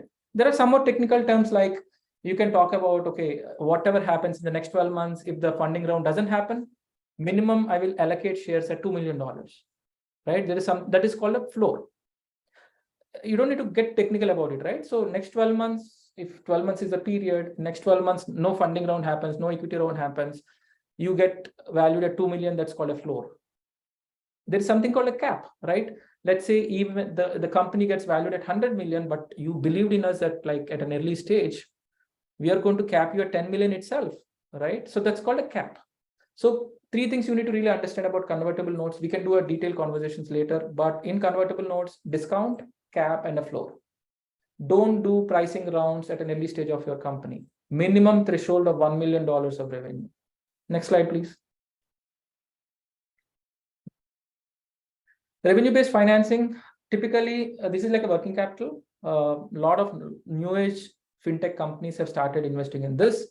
What they're going to do is they need to look at a consistent revenue generation over a period of time. You can't just say, I built 10 lakhs, I built 1 crore next month, now it is 0. People are not going to be interested.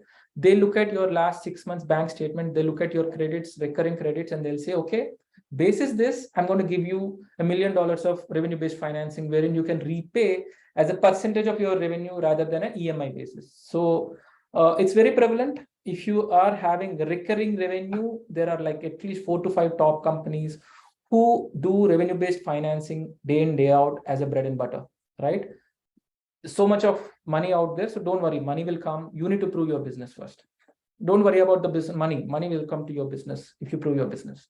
Next slide. Well, Q&A, we will kind of restrict to 5 minutes because next slide is like, we're going to rush through the next slide, next section, because they are about few concepts. I'm sure we would have touched upon it. Let's take a quick 5-minute Q&A session for this, guys.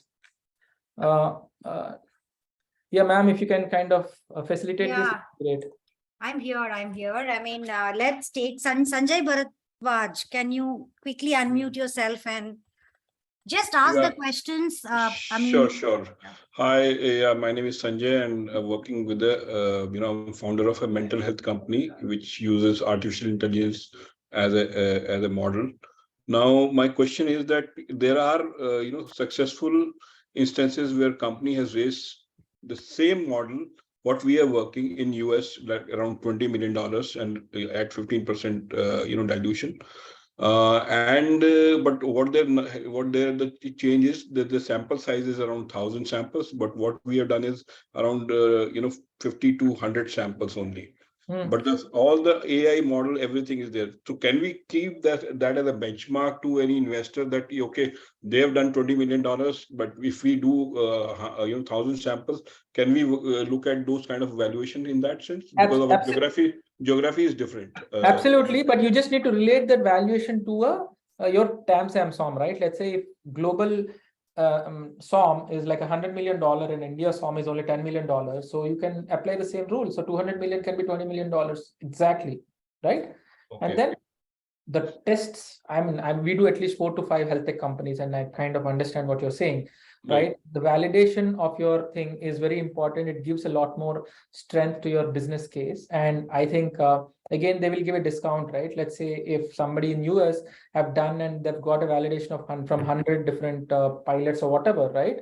And then if you have done only 5, they might discount against it to do that, right? You can always relate it, but SOM, there'll be a discount on SOM and there'll be a discount on the sample size. But as long as you objectively define it, you'll be strong, right, boss? That is 200 million minus 2 million by this logic. That's it. Right. So you link the mathematics around it and give a discount to yourself, saying that, okay, the SOM there is 200 million, SOM here is 20 million. Okay, I'm going to give a 10%. I'm going to value myself as 10% to my competitor, right? Similarly, they've got it approved from multiple agencies. And I've got it approved only from one agency, so I'm going to give a 10%. Something like that, you should be able to kind of apply. Right. Thank you so much. So there's a question in the chat box. If someone has diluted 10% at a 1 CR and then raised a bit more later, how can they mitigate their earlier mistakes? So any ways to mitigate earlier mistakes? Come again, I think there's some question. Can I request all of you to stay Mute muted? yourself, please. Yeah, thank you. Aishwarya, can you please mute all of them? Yeah, I've done it. Go ahead, Sujata. So if someone has diluted 10% at 1 CR and then raised a bit more later, how can they mitigate their earlier mistake? Once done is done. No earlier mistakes. You get your strategy right going forward. That's it. Once you have given one hand, gone. 10% is gone. Unless, guys, okay, let me touch upon it, right? I think one point I haven't really touched upon where a lot of people do mistakes is there is no formal shareholder agreement. You get money, with that excitement, you'll forget to sign some documents and you don't look at the fine print. Please, I mean, that itself is a separate masterclass in itself. As an entrepreneur, when you're getting some shares and we're giving some shares, I'm sitting out of my, I mean, we have a law firm as well. So I'm just kind of, I can talk day in, day out for 2 days. It's like your shareholders agreement can again make or break your company, right?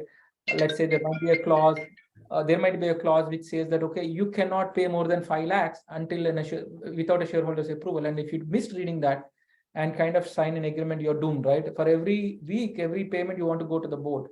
So that's one thing I kind of should have touched upon. But yes, you can get dilution, you can do all of it, but ensure that you get the right terms in the shareholder agreement so that you manage your company well. If you don't have the right terms, money is easy. That's what I'm saying. You can get good money, but get the right investors, right? If you don't have a proper shareholder agreement, again, you spend enough time in managing your board rather than your company. But yes, once diluted, it can be managed. Why I've touched upon SHA? Because it can be managed the way you hold your shareholders agreement, right? There are a lot of technicalities to call back, pull back, claw back, the multiple clauses. There can be a separate masterclass just on that. But yes, you can always correct your shareholding and dilution if your shareholding agreement gives or paves way for it. Yeah. Bank loan in a venture debt ideally looks at the future of your company. Venture debt, what happens is, other than the money what they're investing, they'll say that, okay, we are going to collect this money back as a debt, but because we have taken a chance on your company, we are going to take 10% dilution. So that's the typical mathematics of a venture debt. Sir, can you explain TAM SAM with the healthcare with an example? Yeah, overall patients in India can be a TAM. Mental health patients can be SAM. Mental health specific to, let's say, SRH area can be a SOM. Is that clear? Then buyback, basically you're buying back your shares, what you sold to the companies. Again, it can be, the buyback is always kind of related to your shareholders agreement. You can always buy back your shares. That is like a blessing in disguise where you can increase your shareholding back.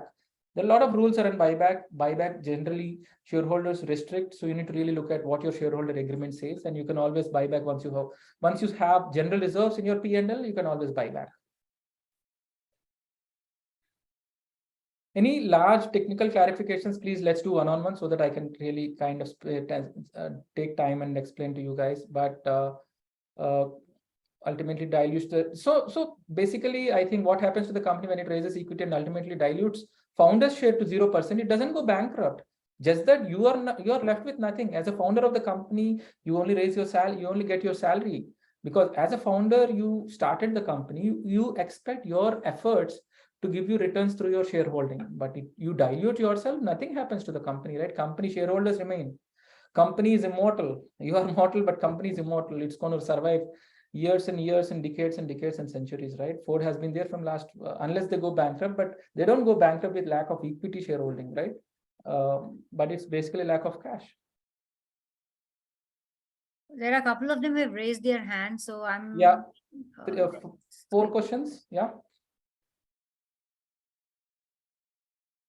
Go ahead, guys. Arabindo Patro, can you quickly unmute yourself and go ahead with your question? Thank you so much. This is Arabindo. I am the co-founder of G-Way Mobility. We are providing EV infrastructure to B2B segments. My question is that for a early stage startup, is IRR is required to calculate?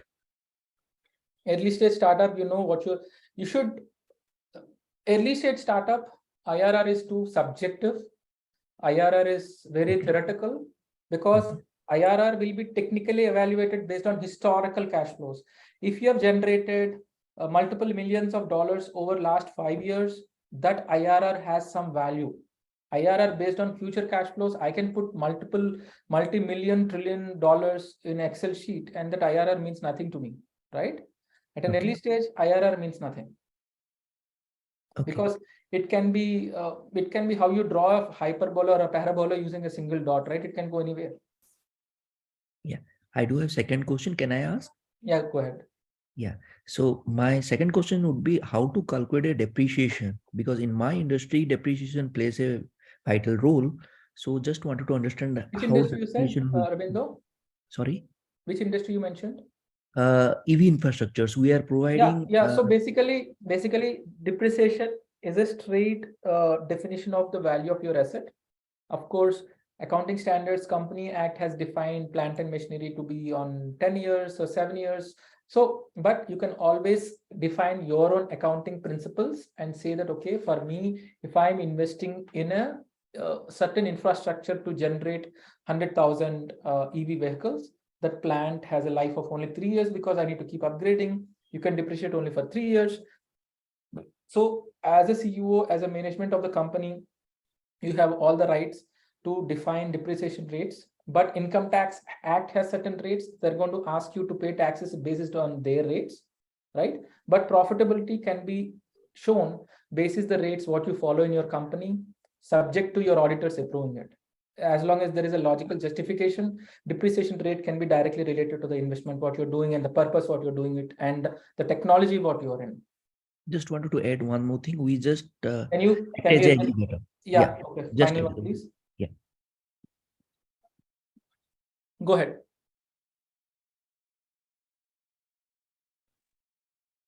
Are you asking something? You're on mute, Aravindo. Yeah. So just wanted to add one more thing. Like we act as an aggregator. So we are procuring vehicles from different OEMs and providing it to for the ride sharing structure. So we act as an aggregator. So that Can we way. take it offline? I think we're Yeah. completely running Yeah. out of time, so we can take it offline, please. Definitely. Yeah. Definitely. Happy Thank to you. help, Thank you so but much. let's take it offline. I don't want to Thank you keep so much. more Yeah. than 300 folks out here. Yeah. Next. So I think if you would wish to, take them through the. Yeah, I think let's kind of very quickly touch upon the key terms, which I think all of you kind of very get. I think each of these terms you really kind of get a lot of dopamine, right? As soon as you see it, yes, what is the CAC for my company? So I just want to quickly touch upon it, right?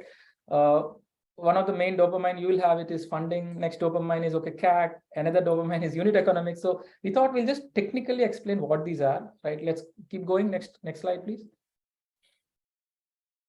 CLV is nothing but why customer lifecycle value or an annual contract value or a total contract value, everything is almost more or less same, is nothing but for your specific company, for your specific product or specific service. If you're selling a product, customer lifecycle value or a contract value is the product value, right? Very simple.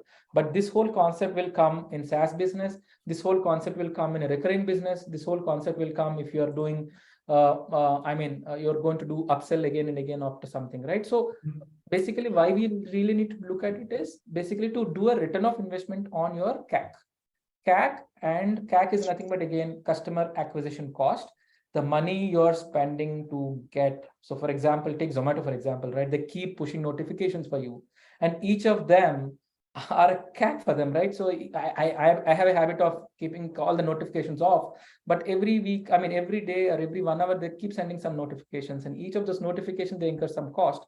And once you start booking a meal, that's a CAC for them, right? And then your life cycle value is your repeat ordering, right?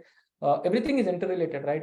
If your NPS, net promoter score, if you kind of keep repeating the order every day, every month, and every year, they look at, okay, boss, this has been the trend, and Sriram's TCV until he kind of gets bugged with like whole Swiggy can be some 100,000 rupees, right? And I'm only spending around 10,000 rupees to get him habituated to using Swiggy. That becomes 10% is CAC for even though one meal is 100 rupees, but I'm going to over a period of next 5 years, because after that I'm going to become kind of tired of eating outside. So that's how they value CLV, right? So each industry, the understanding on arrival, how you arrive at CLV, again, all of these can be separate masterclasses in itself. We want to try very high level explanation, right? We got 6 minutes more.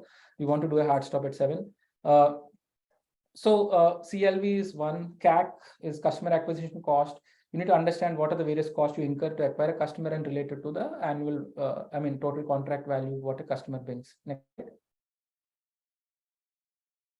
Yeah, these are, we will send the slides, but what we thought is we kind of relate, right? Somebody asked about what is unit economics of a Spice Route Finance, right? So we thought we'll just put what is a financial advisory firm's total contract value. We are saying $160,000, right? I think that must be picked up from a PwC. So I don't think these are industry specific things, right? That gives you, because CAC it can be $10, it can be $100,000, it can be $1 million, basis the industry, right? For a space mission, total contract value must be in billions of dollars, right? For Indigo, the total contract value with Airbus can be trillions of dollars. So it really depends upon the industry what you are in. Next slide. Yeah, I think pretty intuitive. What are the total expenses by number of units? Next slide. Again, we thought we kind of relate to certain industries to just give some relevance, right? If you really look at it, let me explain the highs and the lows, right? E-commerce has the least CAC, right? Because of the usage of mobiles and all of that, the cost per acquisition for each customer remains so low. So that's the reason. And this is kind of a chart giving organic and inorganic CAC. Right, but if you really take example of an aerospace and defense, their CAC is a little different, and EdTech is completely different. So, it kind of gives us the range, right? If you look at it, e-commerce is somewhere $2-3. This is picked up from an international averages, but if you look at it, rest of them is around $500 to $600. Don't generalize it, but this is just to give so that you relate your industry to it. Next slide. Churn rate, very important. For you guys, in the sense that if you are into a consulting, or if you're a customer, if you need to search a customer every year, every month, then that means that you're churning your customers, because that's why SaaS businesses have such a big revenue multiple, because the revenue is always recurring. But churn rate is nothing but how many customers you lose, right? On a yearly basis is your churn rate. They might get attracted because they are kind of out of business, or they move to the competitors. Right, it's very important to measure churn rate, because the cost, your P&L will need to have a higher cost in sales and general admin if your churn rate is high, right? And also it might be relating to the way you address or your way you deliver services, right? It can be related to your net promoter score as well. So net promoter score and churn rate can be directly related. Next slide, please. Again, kind of a relative. We are saying this is the other way around, right? So we are saying that logistics, the churn rate is as high as 40%, right? Energy utilities churn rate is as low as 11%. IT services churn rate is as low as 12%, because stickiness is more, right? A logistics or manufacturing churn rate is as high as 35%, because you get the product from here, and as long as the quality is met, somebody else can do it, right? Because it's objective, you can see the product. But services can be a lot different, technicalities that might be a lot different. Next slide. Well, I think burn rate, we touched upon it. If you really understand your P&L projections and then link to your fund flow, this is very easy for you to understand, right? Let's go to the next slide. Cash burn and a runway. Ideally, this thing is, if you can really link and understand what your cash outflow, not necessarily your profits or income, your cash outflow, if you have cash requirement based on your fund flow, if you have cash for next 12 months, you can work well. Because otherwise, if you're looking at a lesser runway, one of the management team member have to continuously work on investors, right? So ideally, you should have a runway of at least a year, so that because each of them have its own cycles, right? So that you have some time to focus on growth of the business.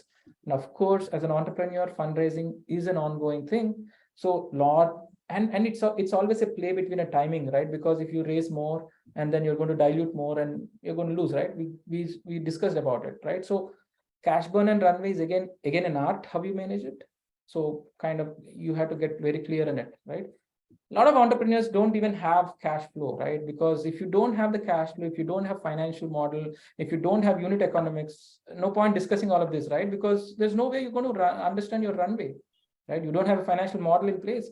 right? That's the reason. I mean, I think thanks to Dr. Sujata, like she kind of thought this whole subject is very helpful for you entrepreneurs. Then I think it makes a lot of sense, right? If you don't really understand the financial model of your business, there's no way you can relate any of these concepts. Thank you, guys. I hope the whole session is helpful. I hope I'm glad I have one request, Sriram. I think this Sure. is just the beginning, and as you said, each of the slide can actually be a master class. So we would Sure. again invite you, Sure. and I request you to please join us in a couple of more of those such sessions. I think they will definitely get benefited. Sure. Just for your knowledge, we were actually joined by our Philippines, Indonesia audience, Wonderful. and people from Africa as well. Absolutely amazing, guys. I mean, I think thanks for the providing the platform as well, Sujata, and I thank Vadvani for this. I'd also like to thank my team who has been kind of building this whole thesis. I mean, we have a research team who kind of worked with us in kind of completely building this session. So thanks for the team. Thank you, Vadvani, kind of giving us. It's amazing. I mean, it was so much that you tried to squeeze in and cover. We understand your difficulty. Sure. All of them are writing a thank you in the chat box, and I think that's the gratitude that you take away as a coach. Thank you. Thank you so much, Sriram, and Sure. hope that we are going to meet again. With that note, I say bye-bye. Thank you, guys. See you all. I hope it was helpful. Thank you. Thank you. Thanks, Sriram. Bye. Thanks so much. Bye. If you guys can, attempt the poll, I think it will be very useful. We want to kind of understand. So I just want to give another minute for the poll because this is going to define our next session, right? Yes. Please do participate in the poll that they have shared with you. Yeah, I still see some 260 guys. If you guys can really attend this poll, it kind of gives us both SpiceRoute and Vadvani to kind of curate more sessions like this. I think all of them are equally spread out, Sujata. Yeah, it's a learning. Yeah. Thank you, Mr. Chidambaram, and thank you, Sujata. But it's in my message I had written that for me it's pretty much I'm a financial dummy. So this was pretty helpful for me, and I hope to learn more on this front because for a fact I am a financial dummy. And it's important for me to understand this. So thank you once more. Okay, guys, I need to drop off. Thanks a lot for everyone's time. Vaidya, please share, the Sriram's LinkedIn profile link here. Probably they can all then track it. Please complete the poll. It's going to help us quite a bit. Thank you. Yeah, we will wait for them to complete the poll. Don't worry. Thank you so much. I'm going to catch up another call. Thanks a lot. Bye. Bye.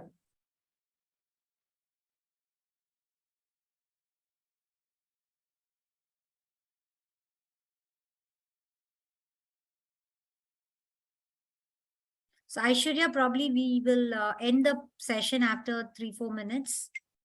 Okay, ma'am. Everyone had participated in the poll, so I think we are good to go. Yeah. Thank you. Welcome.